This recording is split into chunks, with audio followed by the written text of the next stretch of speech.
કાશ્મીર હુમલા બાદ ગુજરાત પોલીસ આવી હરકતમાં.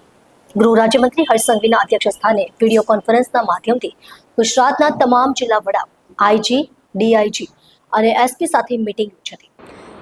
મુખ્યમંત્રી શ્રી ભૂપેન્દ્ર પટેલના દિશા નિર્દેશ હેઠળ અને ગૃહ રાજ્યમંત્રી શ્રી હર્ષ સંઘવીના માર્ગદર્શનમાં ગુજરાત પોલીસે ગેરકાયદેસર રીતે રાજ્યમાં વસવાટ કરનારા બાંગ્લાદેશીઓ વિરુદ્ધ અત્યાર સુધીનું સૌથી મોટું અભિયાન હાથ ધર્યું છે.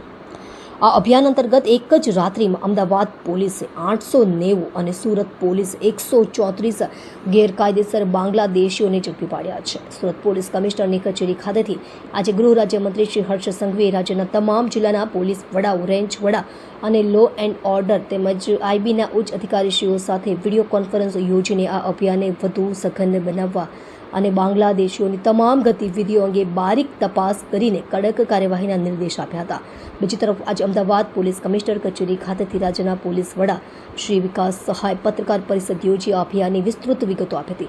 રાજ્યના પોલીસ વડા શ્રી વિકાસ સહાયે જણાવ્યું હતું કે બનાવટી દસ્તાવેજો બનાવનારા બંગાળના ગુનાહિત નેટવર્કની તપાસ ચાલુ છે. ઝડપાયેલા બાંગ્લાદેશીઓને કાનૂની પ્રક્રિયા પૂર્ણ કરી તેમના મૂળ દેશ બાંગ્લાદેશ પરત મોકલવામાં આવશે. આ અભિયાન રાજ્યમાં ગેરકાયદેસર ઘૂસણખોરી અને ગુનાહિત પ્રવૃત્તિઓ પર અંકુશ લાવવા માટે એક મહત્વપૂર્ણ પગલું છે અને ગુજરાત પોલીસ આગામી દિવસોમાં આવી કામગીરીને વધુ તીવ્ર બનાવશે.